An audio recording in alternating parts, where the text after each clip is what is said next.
Thanks for joining this session of Win-Loss Week. I'm here with John Notman. He's the Director of Competitive Intelligence at Reich. And I'm super stoked for this session, John.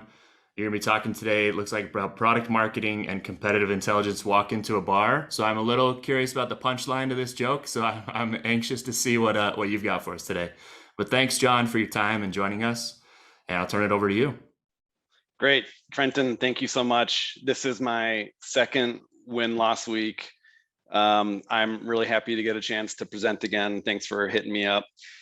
Today's topic is product marketing and competitive intelligence walking into a bar. I'm going to let that hang while everybody's listening and trying to figure out where it is this actually going to go. Hi, everyone. Thanks for joining today. My name is John Notman. I am the Director of Competitive Intelligence at Reich. We were acquired by Citrix, if you've heard of them. We were picked up by Citrix earlier this year. Transition is going great, and we're all about the future of work. A quick shameless plug about Reich. We are the collaborative work management platform for organizations of all sizes. So if you're a CI team that has 2 or 3 or 5 people, you could set up your whole program on Reich. That's what I'm doing. I showed this off a little bit last year. If you're interested in learning how I use Reich for CI at Reich, you can just hit me up on LinkedIn and I'd be happy to talk to you about it. Probably the most notable bullet point that I'm proud about here is that top one with 20,000 customers. We have some of the largest logos in the world using Reich, and that's growing. We're also a 3 times leader for most of the last decade in the Forrester Wave. Other analysts are picking us up as well. There's something different and unique about Reich that sets us apart against all the other vendors that are in our really hot space. Like I said, if you want to learn more about Reich, feel free to hit me up on LinkedIn. Happy to get the conversation started. All right, so let's jump into this topic today. I actually wanted to start with a couple of slides from my presentation last year at Win-Loss Week 2020. All right, so I walked through what I was going through at the time, which was building a competitive program from scratch. This isn't something that Reich had ever had before. This was distributed across product managers and product marketing team and some strategy people. And it was time to consolidate this into a formal program. That's when I was hired, right around October 2019. So I've been doing this for close to 2 years now. I love it. This has been the coolest job of my career. It's going well too. So I really set this up around a research analysis process, and then I turn it into content. I have this pure background in product marketing. So I wanted to start taking some of that analysis I was building and then turning it directly into some material that our different stakeholders could use. So I really thought of building this program with the idea of launching it. Like, this is like a product if you're thinking about your service in CI. So this is definitely how I think, and this is what I have my team working on to help me with as well. So some of these themes are really important to come back to because this gives us the foundation for the topic that we're talking about today. All right, and here's the last one. Like, you're going to hear me use terms like narrative and storyteller and understanding what makes you different. So again, like, this is just building on the moment that we had last year at the last Win-Loss Week. And now this year, you're going to hear me talk about, well, bringing a couple of these worlds more closely together. And more importantly, why would we want to do this? So yeah, so what would happen when we blend these 2 different disciplines together? And I think that there's a lot of people listening to this who might have experience in one or the other, but maybe not both. And this is a very, I think, timely point to think about what it would take to bring the skills that come with product marketing and combine them with competitive intelligence. Real simple visual here. If you think about what is the world of product marketing and you blend it with what is the outcome of competitive intelligence, there is definitely overlap. Now, everyone has a different definition of product marketing. To me, it is the act of telling your story. And I don't care if it's through product launches. Most of you are probably like, yeah, I launched a lot of products. That's what product marketing is. Fine, that might be your definition. Or maybe your definition of product marketing is all about market fit. Okay, fine. You still have to tell the story about what your product does, hopefully how it's different, and then match that story with the most ready to buy personas out there. On the competitive intelligence side, you are going through this constant act of trying to understand how you're better. And the way that I describe it at Reich, when I'm talking about myself or introducing myself to new teams, I'm saying, listen, I have two questions I'm trying to solve every single day. How is Reich different? And I try to be objective about that. And then how is Reich better? And that's where I'm trying to tell the story.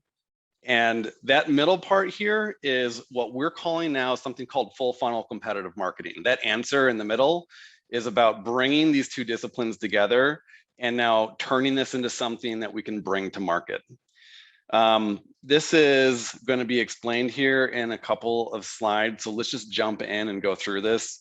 A little joke at the top. You may not think this is for you, but you're already doing it. And you just don't realize it. You're going to see some of the examples here and be like, yeah, I think the marketing team is doing this, or I've helped on content like that, or somebody asked for this once. Competitive marketing is, to some of you, probably a brand new thing. To others, this has been around since the start. The whole idea of trying to get our message out there is not new. It's not even necessarily owned by product marketing. It's probably owned by the broader marketing organization. And depending on the company that you work for, product marketing may or may not have a ton of authority in developing messaging, foundational messaging that impacts everything else.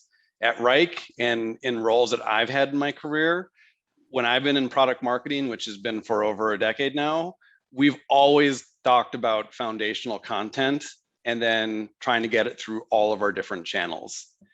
This model is all about taking our competitive material, building it into our foundational content, and then pushing it out through all of our different channels. Today, the focus is on marketing. All right, so a quick nod. I don't know if anybody knows what these icons are. There's a formal name for them. If you haven't heard them before, but you've seen things like this, these are called Harvey balls. They're one of the best visual icons to represent competitive intelligence output. And they're great for comparison marketing. I'm going to use competitive marketing and comparison marketing a little bit today. When I think of comparisons, I'm thinking about vendor A versus vendor B and all of their different features or categories down the side. This is just a nice little nod, a nice little visual, one little output that you could have right here, right away from this presentation. Go talk to your creative team, ask them to put a Harvey Ball library together for you on your brand palette. All of a sudden, you'll have something to work with here that gives you specific content right out of the gate. All right, so what is this idea of competitive marketing? Well, the idea here is to be more offensive against what we're coming up against in the market. And we want to do this, like I said, by injecting concise, impactful, competitive content. And okay, so I'm also dropping the term funnel in here. You're going to see a funnel next. It's going to explain how we can sort of map these strategies now back to the different stages of the funnel.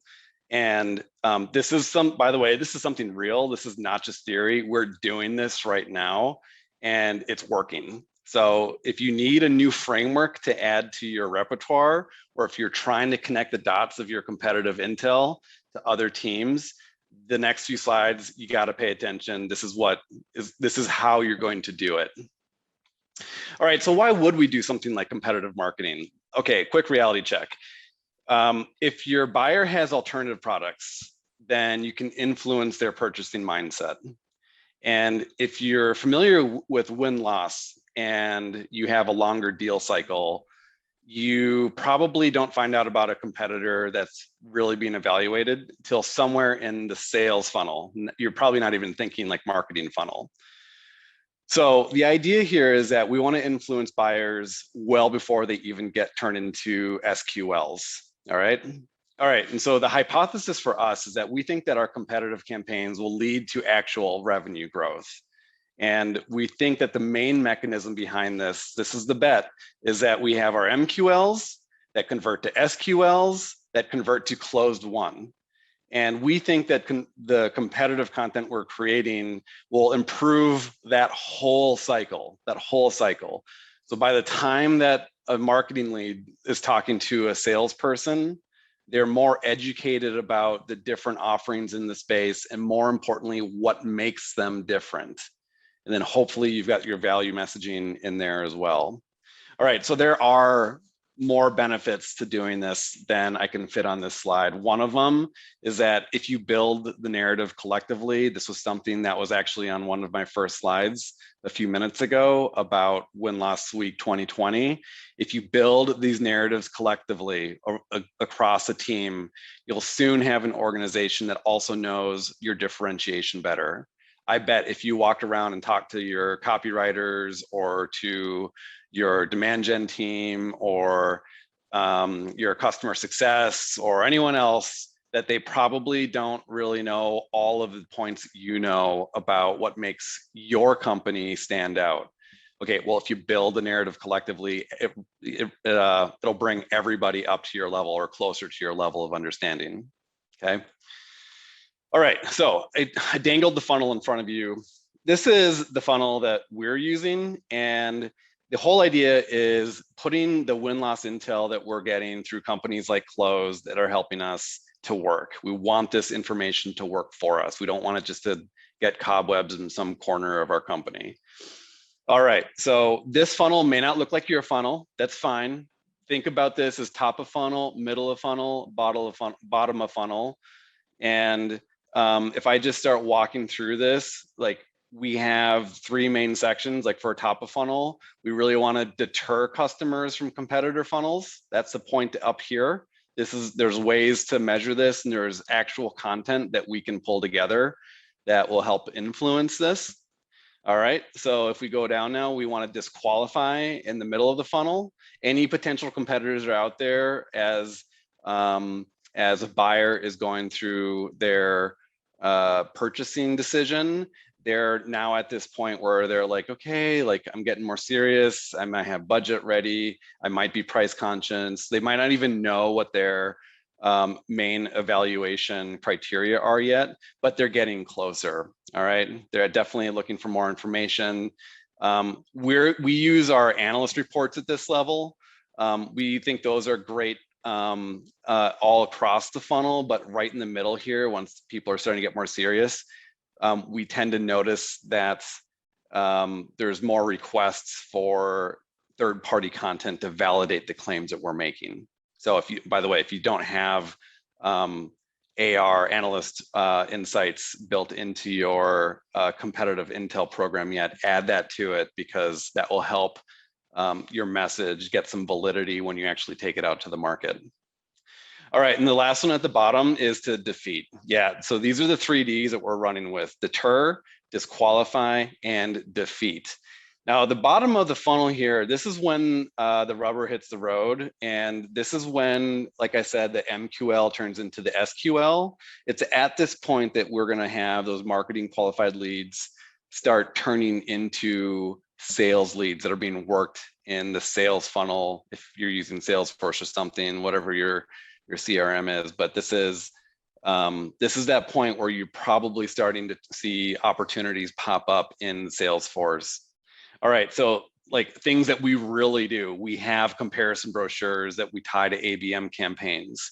This is important because now we're putting a very direct message. At this point, we probably know who our competitors are in a particular evaluation.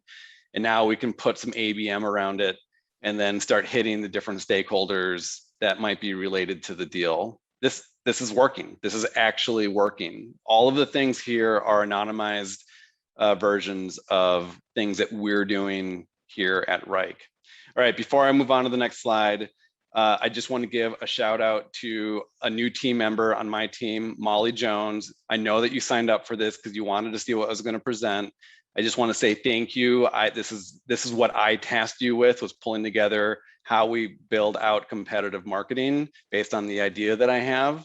So excellent job putting this slide together. You can pat yourself on the back when you see me presenting this. Again, thank you so much. All right, so we have some real examples. I keep saying we're really doing this. All right, so at the top of funnel, we have landing pages tied to our G2 reviews. And here are those Harvey balls front and center. And you can see a list of our different competitors that we come up against frequently.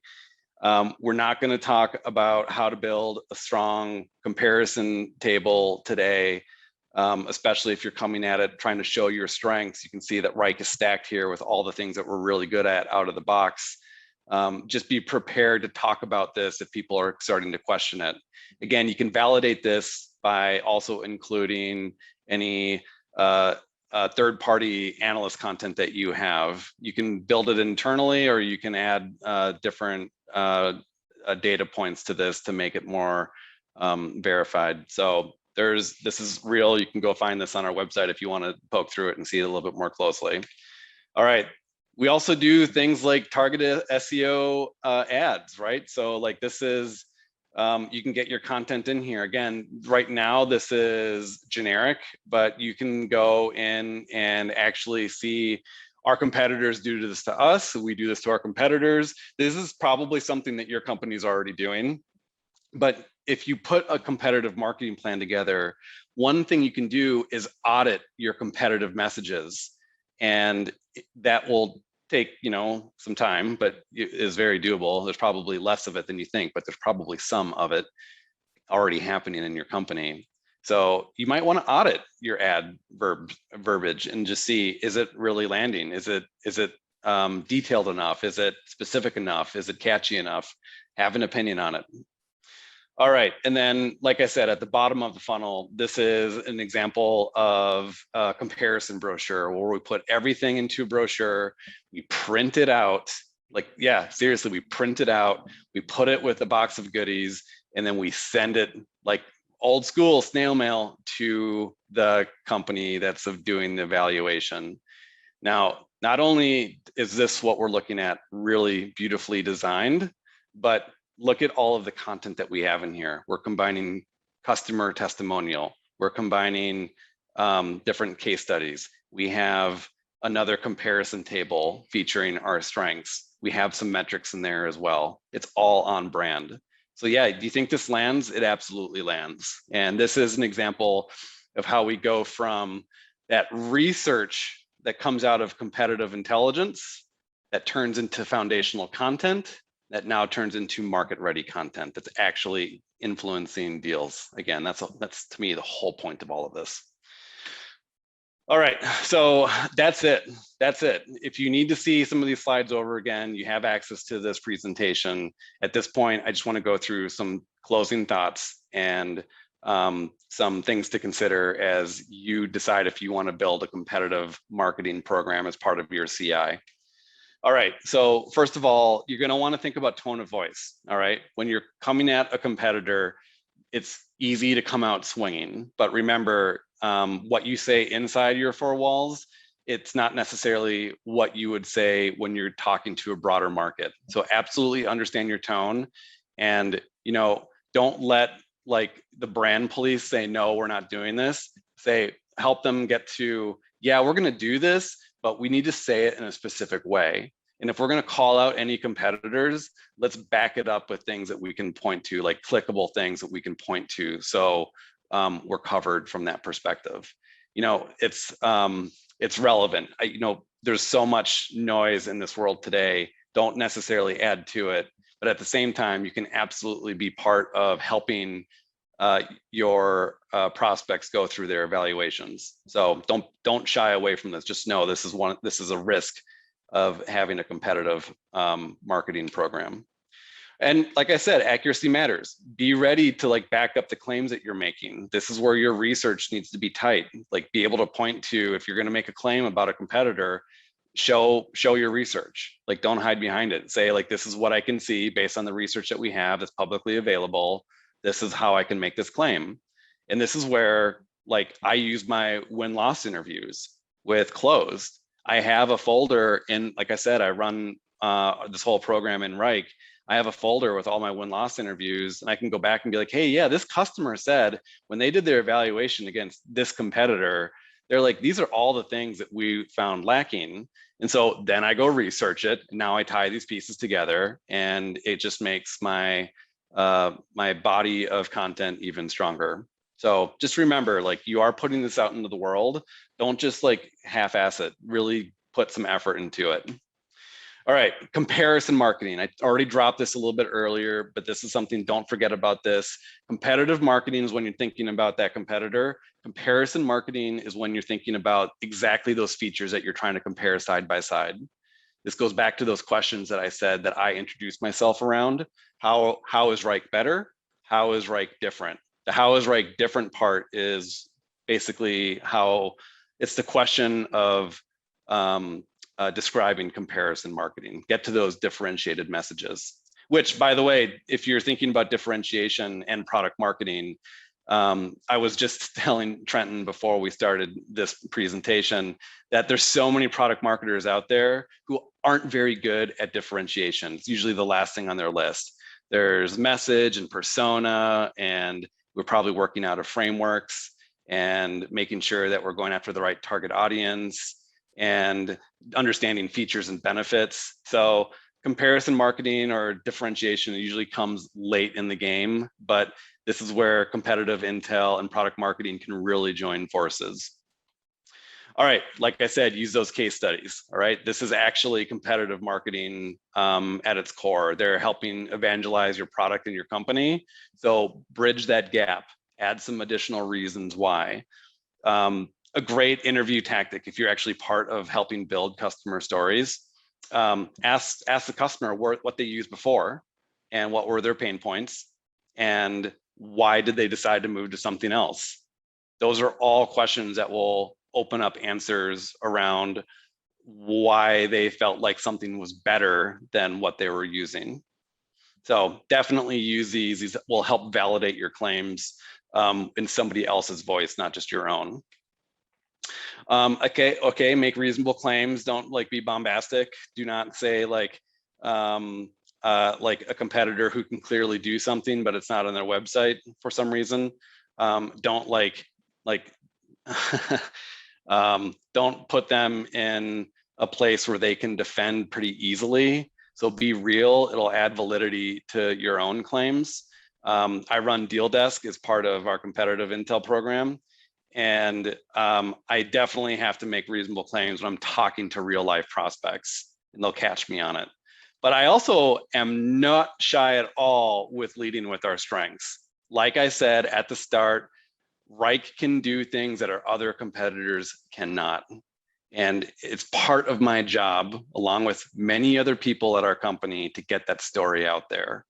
So while I want to make reasonable claims, I absolutely want to be a cheerleader for what are the good things, the positive things about our particular technology platform. Okay, that's it. I hope you enjoyed the presentation. Thank you so much for being here. This is my second time at Win Last Week. I hope I get to come back again next year. Closed has been an awesome partner to me and to Reich, and I'm only looking forward to continuing that relationship. So have a great day. Enjoy all the content that you're getting this week. Again, hit me up on LinkedIn if you want to ask me some more direct questions about how I run competitive intelligence and product marketing at Reich. John, this has been awesome, really insightful. I've talked with a lot of product marketing managers and competitive intelligence professionals lately, and like one of the hardest things I think a lot of them have is they do a lot of research. They go in and get a lot of data. They interview customers. They like find the public information, competitive information. But I love how you've actually turned that into actionable content and strategies. And a lot of them sometimes have a tough time, like they kick all the research over to some team and they don't see it happen. So I love how you've like, here's how you could do it full funnels in your words, right? Yeah. So that's great. I love that. I just had one question. So you've talked about these, like getting the differentiators in front of your buyers at different stages in the funnel. So by the time they talk to sales, they already know like how you're differentiated, right?